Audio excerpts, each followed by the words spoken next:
Halo Insight Seekers, welcome to Batuah Podcast, hosted by Ramadan Faisal, Certified Public Speaker by BNSP, Badan Nasional Sertifikasi Profesi. Batuah Podcast merupakan sebuah produk podcast dari Lembaga Pelatihan Public Speaking, Enggang Batuah Academy. So if you want to learn about public speaking, learn with Enggang Batuah Academy. Kenapa Enggang Batuah Academy? Karena trainernya pasti tersertifikasi. And it's time to podcast. Let's start. Oke teman-teman, hari ini kita kedatangan seorang milenials Banjarbaru, Banjarmasin, Kalimantan Selatan. Halo Wiwit. Halo Kak Fei. Apa kabar? Alhamdulillah baik Kak. Oke, kenalin diri dulu dong, namanya siapa? Aduh luar biasa sekali nih berkesempatan diajakin bikin podcast atau sejenis konten milenial gitu sama Kak Faisal. Jadi teman-teman kenalin, nama saya Widya Maulidina. Terus apa lagi nih Kak? Usia kurang lebih 22 tahun. 22 tahun, oh, masih muda ya? Udah kepala dua Kak. Oke.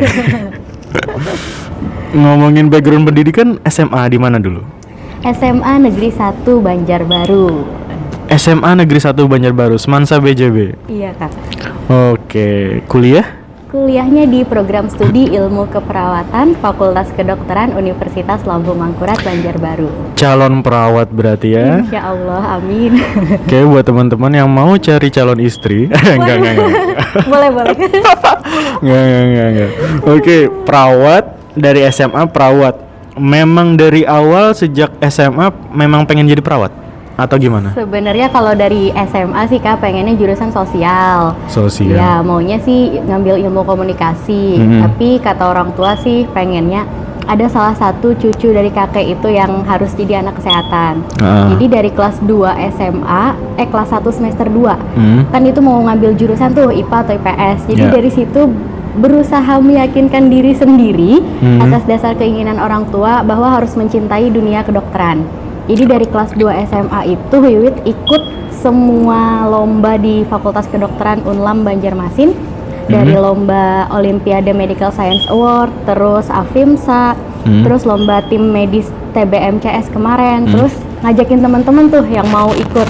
Jadi dari kelas 2 SMA berusaha mencintai dunia kedokteran dan akhirnya bisa jatuh cinta dengan kedokteran, jadi masuk Fakultas Kedokteran. Jadi sebenarnya memang bukan niat awal buat masuk kedokteran dong berarti? Ya, bukan niat awal. Karena permintaan dari orang tua. Ya. Bisa menjalani itu. Karena maksudnya biasanya kan kalau anak muda pengennya maunya sendiri lah. Pokoknya saya punya idealisme, punya cita-cita sendiri, pengen ini gitu kan. Nah, Wiwit masuk kategori yang tidak seperti itu. Bagaimana menjalani proses itu? Maksudnya sulitkah? Sebenarnya dibilang sulit itu enggak sih Kak, karena kalau Wiwit sama orang tua Wiwit itu terbiasanya mungkin dari TK. Jadi Wiwit dikasih kebebasan memilih mau sekolah apa, mau di mana.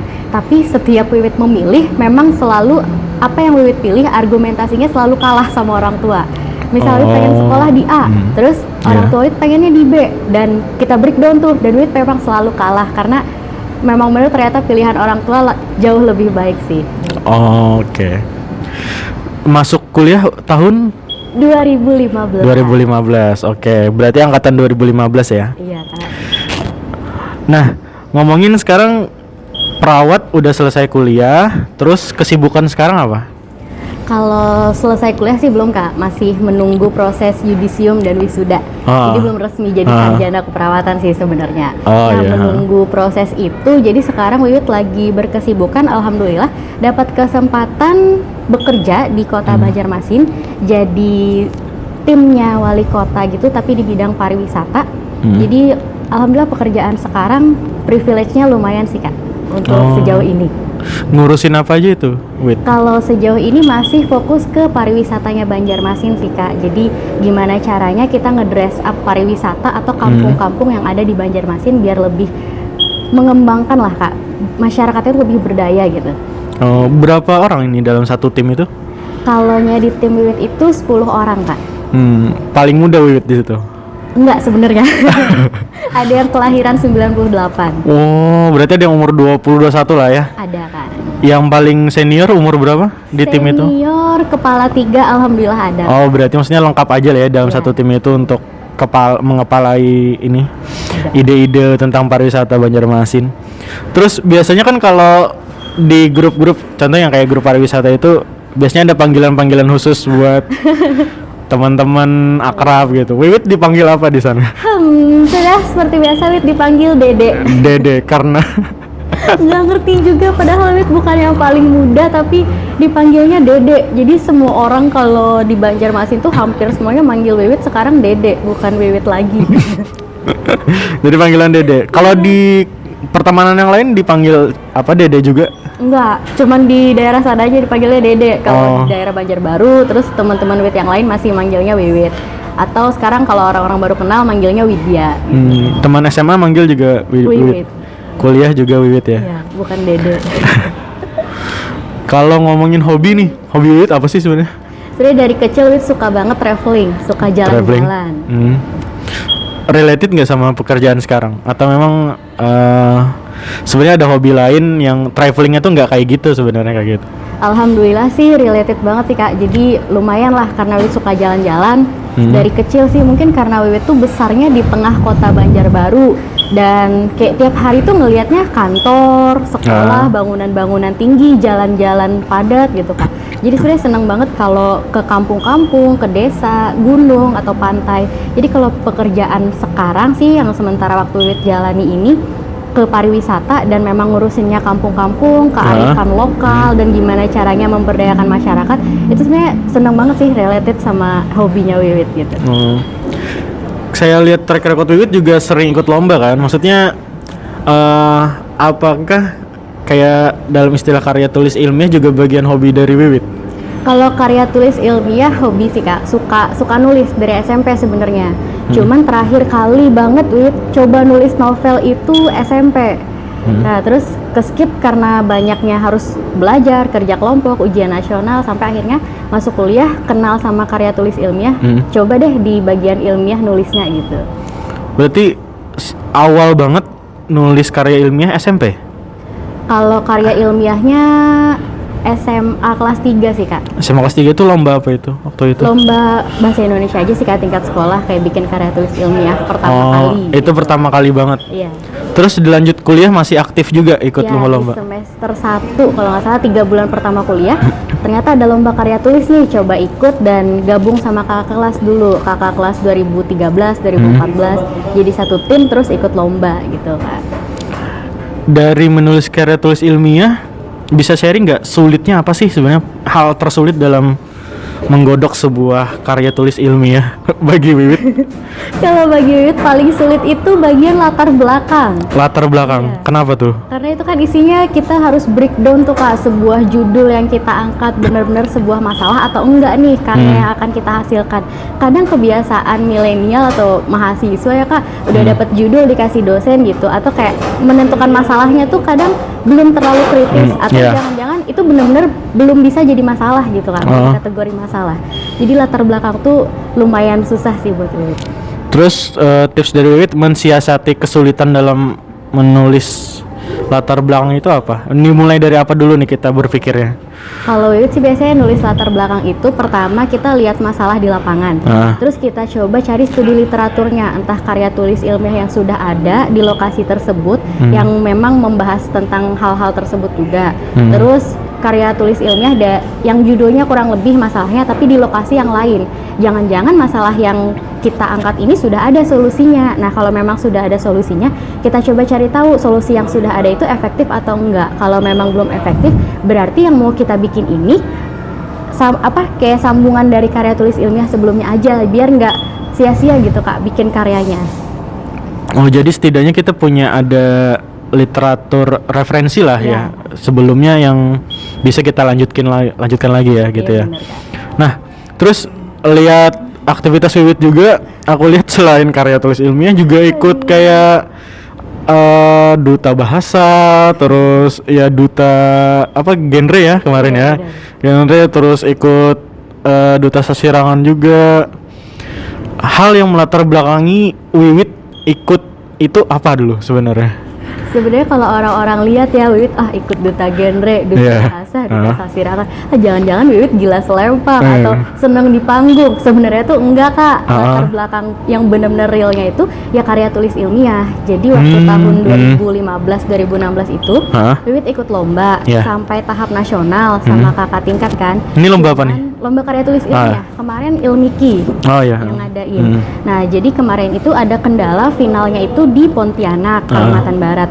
Nah, kalau dari Banjarmasin kan ke Pontianak harus lewat Jakarta. Jadi kayak harus 2 kali tiket gitu, Kak. Kebetulan waktu mau berangkat final nggak ada dana. Kan kalau sistem di kampus harus pakai dana pribadi dulu. Betul. Dan itu masih bingung gimana nih caranya berangkat. Pada akhirnya kami cancel padahal udah 3 besar, dan dari situ Wit ngerasa ternyata cukup sulit kalau ikut lomba karya tulis di tingkat nasional karena ada kendala dana dan lain sebagainya. Akhirnya Wiwit lihat ada pemilihan duta mahasiswa generasi berencana, salah satu syaratnya itu bikin karya tulis ilmiah. Nah, di situ Wit pertama kali ikut. Tahun berapa itu Wit? 2016. 2016. Oh, jadi sebenarnya awal ikut genre tuh gara-gara sebenarnya rada kesel gara-gara nggak ketulusan. Di 2015 pengen ikut di babak final. Terus kebetulan ada dilaksanakan lagi duta genre, dan itu syaratnya salah satunya bikin salah satu karya tulis ilmiah. Nah, dari situ sih Kak. Waktu itu Wiwit ngebahas apa di genre, di karya tulis ilmiahnya? Di genre itu Wiwit bahasnya kalau nggak salah judulnya metode Pakbut.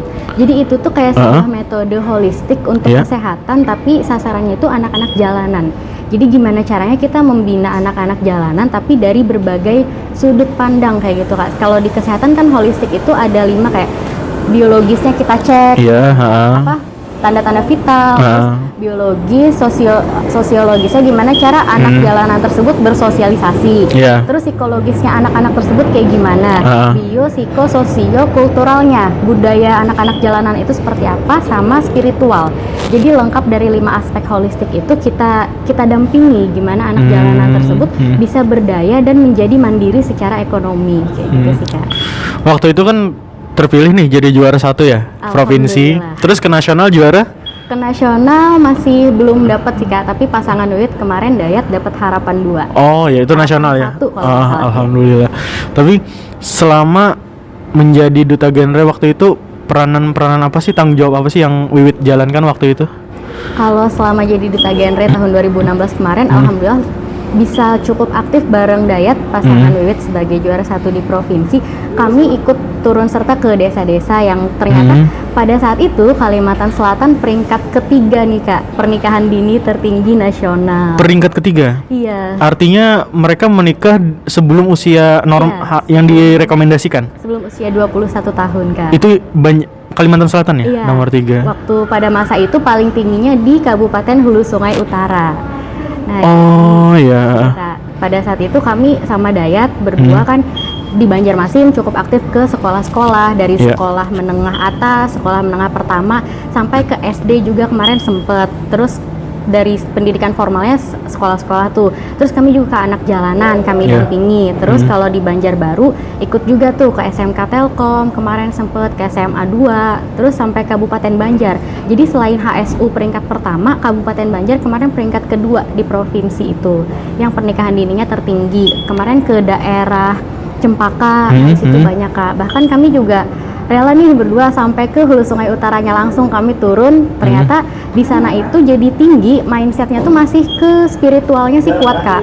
Katanya kalau cowok sama cewek lagi jalan berdua, udah nikahin aja langsung daripada zina, katanya gitu sih Kak. Oh, prinsipnya seperti itu ya? Prinsipnya masih ke spiritualnya, lebih ke arah sana gitu. Padahal ada cara-cara lain yang bisa dilakukan ya, selain menikahkan gitu kan? Iya bener banget Kak, kan kemarin sampai ke hitam putih di bawah tuh dari Kabupaten Rantau. Oh iya kalau yang viral itu. Gara-gara ketemu di pasar malam. Iya betul, benar. Nikah gitu. 13 tahun apa 12 tahun ya kalau nggak salah tuh umur. Baru lulus SD kalau nggak salah. Bener banget. Tapi aku baru tahu loh yang maksudnya ternyata Kalsel di posisi setinggi itu untuk pernikahan usia dini ya. Terus selama berapa lama tuh tanggung jawab jadi duta genre 1 tahun ya? 1 tahun kalau secara jabatannya Kak. Tapi sebenarnya kalau tanggung jawabnya seumur hidup sebenarnya Kak. Oh iya bener. Jadi kalau ada duta genre yang nikah sebelum usia 21 itu dipertanyakan nih bener-bener menjalankan tanggung jawabnya atau enggak gitu Kak. Rekomendasi usia menikah berapa, Wit? Kalau untuk wanitanya 21 tahun minimal, kalau untuk prianya 25 tahun Kak. 25, 21. Berarti Wit sudah masuk rekomendasi nih. Alhamdulillah sudah boleh nih. Terus kemarin habis duta genre, duta bahasa ya? Atau yang sasirangan dulu? Duta bahasa dulu.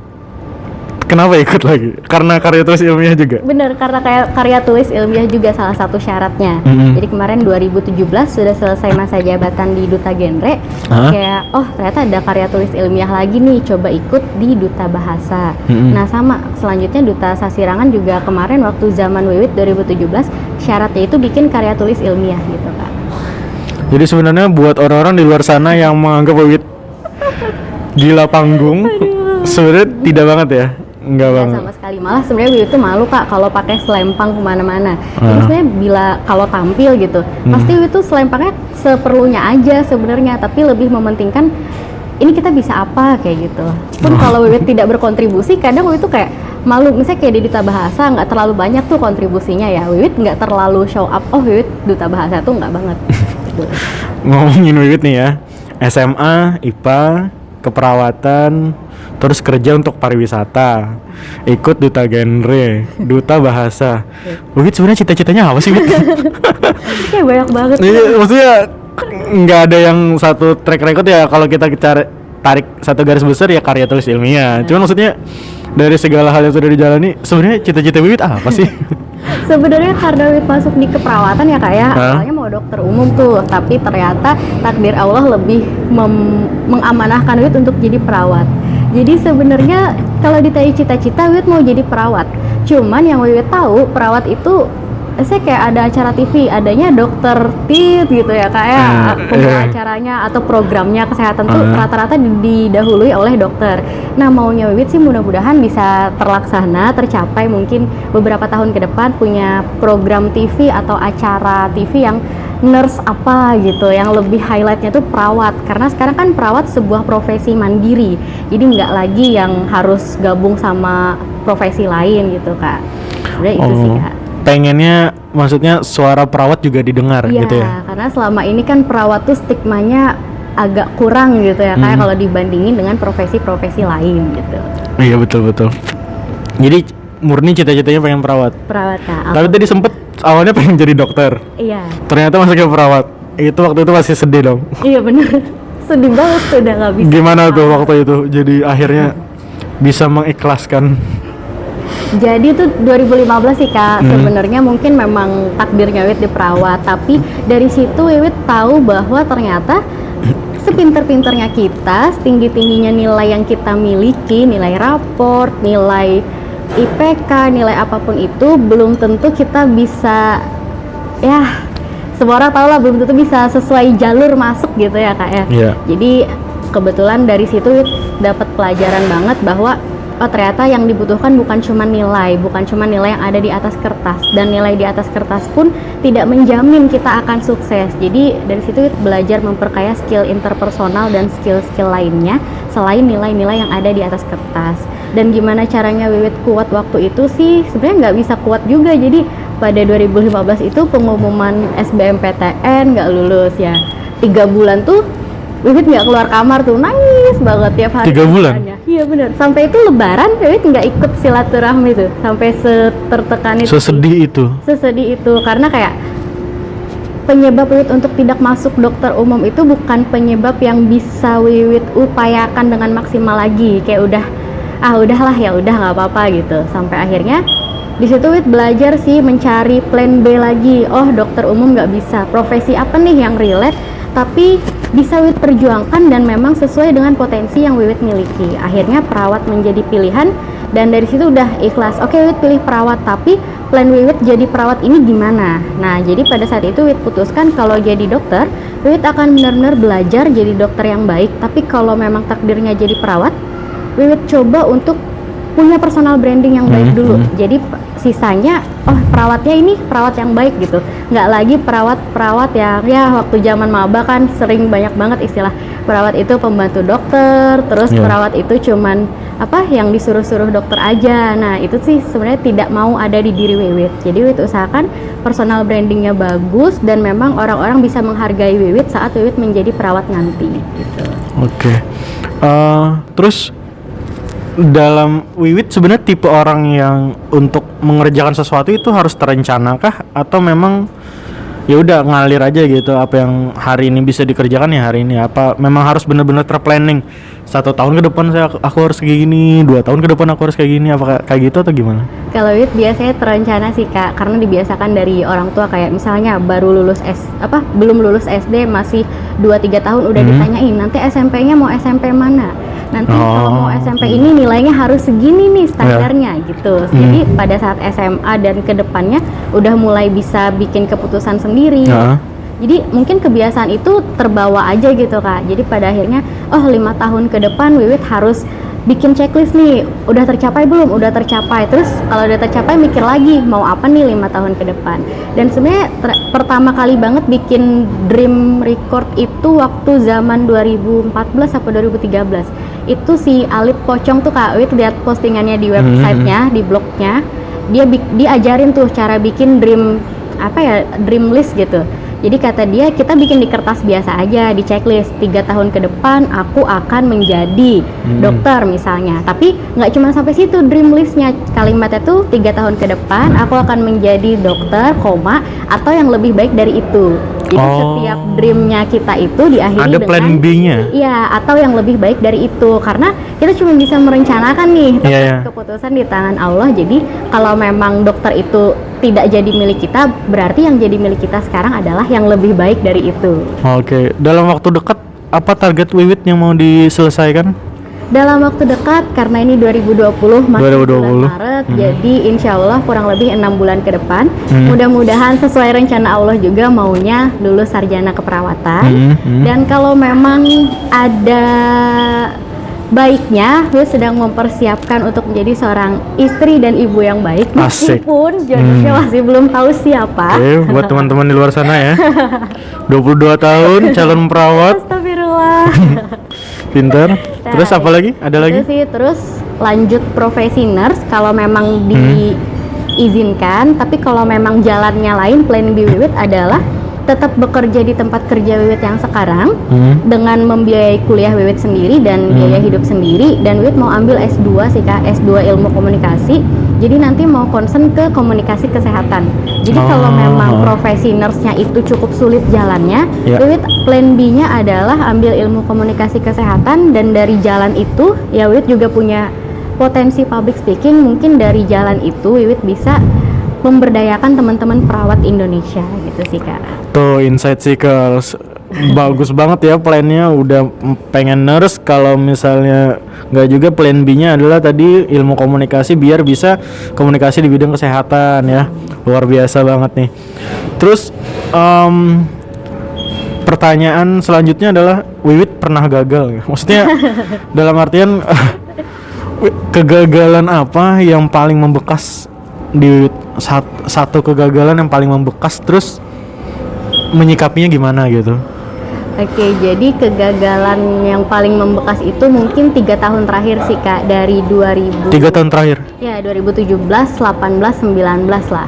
Nah sebenarnya itu pelajaran buat Wiwit sih. Mungkin di 2014, 2015 Wiwit bikin planning jadi A, jadi B, jadi C, tujuannya ini. Tapi bikin planning itu Wiwit sadar kalau Wiwit tidak akan mungkin bisa menjadi mahasiswa yang baik sedangkan planning Wiwit di luar kampus gitu rencananya. Jadi akhirnya Wiwit ambil keputusan, oke, Wiwit jalankan planning ini dengan konsekuensi seperti yang kita ketahui, kenyataannya memang nilai Wiwit akan turun di akademis. Jadi di situ Wiwit terima konsekuensinya dan pada akhirnya 3 semester awal atau sampai bahkan 5 semester awal nilai Wiwit tidak terlalu bagus, tapi di semester selanjutnya Wiwit usahakan menambal istilahnya kayak memperbaikinya kayak gitu. Dan nyatanya nggak cukup sampai 7 atau 8 semester, pada akhirnya sampai sekarang Wiwit masih memperbaiki nilai di semester 10 dan sebenarnya bukan karena murni kesalahan Wiwit aja, tapi Wiwit akui 99% kesalahan Wiwit. Dan dari kejadian-kejadian itu Wiwit belajar bahwa status Wiwit yang masih mahasiswa tingkat akhir sampai semester 10 ini itu sebuah kegagalan sebenarnya. Bahkan sampai kemarin tuh Wiwit mikir kayak sampai tercetus gini sih sama orang-orang terdekat Wiwit kayak, ya maaf kalau Wiwit belum bisa lulus cum laude gitu, kayak teman-teman yang lain kan wisudanya cum laude gitu. Dan ternyata Wiwit nggak nyangka orang-orang terdekat Wiwit ngeresponnya tuh luar biasa, kayak nggak apa-apa Wiwit nggak cum laude, tapi Wiwit adalah seorang mahasiswa berprestasi tingkat universitas, kata teman Wiwit. Terus kayak, emang kenapa? Kan mau wapres aja, cum laude beda, kata Wiwit. Terus dia bilang, Wiwit, cum laude itu satu angkatan akan banyak orang yang dapat cum laude, tapi kalau mahasiswa berprestasi itu 1 tahun cuma 1 orang dan tidak semua orang bisa menjadi mahasiswa berprestasi. Nah dari kejadian itu Wiwit merasa, oh ternyata Wiwit nggak bersyukur nih selama ini, ternyata Wiwit sudah dikasih amanah yang bisa jadi orang lain menginginkan posisi Wiwit, tapi ternyata Wiwit menginginkan posisi yang lain. Jadi pada saat itu ya belum lulusnya Wiwit merupakan kegagalan yang luar biasa menurut Wiwit, karena kayak tiap semester Wiwit sudah merencanakan lulus dari semester 7, ya Allah oke Wiwit 3,5 tahun, ternyata ada hal-hal yang bisa membuat Wiwit tidak bisa yudisium, tidak bisa wisuda, dan itu menurut Wiwit sebuah kegagalan. Jadi sampai akhirnya semester 10 pun masih belum bisa wisuda atau yudisium. Jadi sedang mungkin kayak Wiwit mikir, mungkin Allah tidak mengizinkan Wiwit meraih gelar sarjana karena memang Wiwit belum kompeten sebagai sarjana. Jadi di situ sih Wiwit mikirnya pada akhirnya, oh oke, mudah-mudahan di semester 11 Wiwit kompeten jadi sarjana, dan ketika Wiwit meraih gelar sarjana, bener-bener sarjana, bukan cuma sarjana yang di ijazah Widya Maulidina, sarjana keperawatan. Di situ Wiwit belajar banyak untuk 3 tahun terakhir sih Kak. Berarti self healingnya lebih ke rasa syukur. Iya. Perbanyak rasa syukur dan melihat apa yang sudah didapat Wiwit, terus akhirnya jadi lebih bisa mengikhlaskan fenomena yang terjadi sekarang ya. Iya. Terakhir Wit, selama ini nih udah 22 tahun, if you want to say thank you, kepada siapa dan kenapa? Yang pertama banget mungkin semua orang tahu kepada kedua orang tua Wiwit, kepada mama dan abah. Kenapa? Karena sampai 22 tahun Wiwit hidup, ya mungkin Wiwit berkali-kali lah bikin kedua orang tua kecewa, tapi ternyata yang namanya cinta dan kasih sayang orang tua nggak bisa dibohongi. Sekecewa apapun mereka sama anaknya, tetap anaknya adalah anaknya, kayak gitu sih. Karena beberapa teman Wiwit yang juga statusnya mahasiswa semester akhir belum lulus, kadang mereka curhat kayak, ya ampun orang tua aku udah nuntut lulus nih. Sebenarnya Wiwit sama orang tua, kayak apalagi orang tua Wiwit yang menginginkan sekali dari Wiwit TK itu anaknya tuh pokoknya akademisnya harus bagus, sedangkan saat kuliah Wiwit bener-bener jauh dari track yang harusnya 3,5 tahun jadi berkali lipat. Dan di situ kecewanya setengah mati. Tapi Wiwit bersyukur bahwa kedua orang tua Wiwit mungkin tidak seperti orang tua yang lainnya yang harus menekan, menuntut. Mereka pada akhirnya memberi Wiwit kebebasan. Oke, silahkan Wiwit ambil keputusan, tapi harus bertanggung jawab atas keputusan tersebut. Jadi pada akhirnya Wiwit ambil keputusan untuk bekerja dan bertanggung jawab atas pekerjaan Wiwit, dan kuliah Wiwit selesaikan dan membantu meringankan orang tua juga. Itu sih Kak. Pesan terakhir Wit buat Insight Seekers yang lagi dengerin podcast ini, apa Wit? Pesan terakhir buat anak muda, buat kaula muda, milenial yang lagi dengerin podcast ini, jangan lupa like and subscribe, itu yang utama tuh sebelum yang lainnya. Oke. Setelah itu mungkin buat teman-teman yang lagi menjalani hidup sih, sebenarnya Wiwit ngerasa banyak teman-teman yang baru masuk jadi mahasiswa udah ngelihat Wiwit tuh ngerasa, aku ingin jadi duta genre, aku ingin jadi duta ABC, aku ingin jadi mawapres. Dan pada saat Wiwit di masa mereka, dulu Wiwit diperlakukan oleh kakak tingkat Wiwit seperti kayak, nggak usah deh ikut ini, capek banyak nanti kamu ABCD. Dan sekarang Wiwit di posisi kakak tingkat Wiwit tersebut melihat adik tingkat yang antusiasnya sangat tinggi, dan Wiwit tidak ingin melarang mereka. Kalau memang mereka ingin jadi duta, jadi mawapres, jadi apapun yang memang terinspirasi dari siapapun, silahkan. Karena menurut Wiwit, ketika Wiwit mengambil jalan itu Wiwit gagal, tapi yang lain mengambil jalan itu belum tentu. Kenapa belum tentu? Bisa jadi ibadahnya dia lebih rajin, doanya dia lebih kuat, atau sumber dayanya dia lebih kuat dari Wiwit. Bisa jadi dia lebih berhasil dari Wiwit. Jadi Wiwit tidak akan melarang siapapun. kalau memang punya mimpi, bermimpilah, apapun itu konsekuensi tanggung masing-masing, dan kita pasti selalu dikuatkan oleh Allah. Itu aja sih, Kak. Selalu dikuatkan oleh Allah Subhanahu wa taala. Oke, gak kerasa udah 30 menit Aduh. Insight Seekers ngobrol bareng Wiwit ya. Bermanfaat sekali, dan terima kasih Wiwit buat waktunya, sudah mau meluangkan waktu datang ke sini. Dan buat Insight Seekers, untuk cek episode sebelumnya kita ada ngomongin soal bagaimana cerita seorang Optim Engineer. Cek aja di channel YouTube kita dan di postingan IG kita di Instagram @enggang_batua.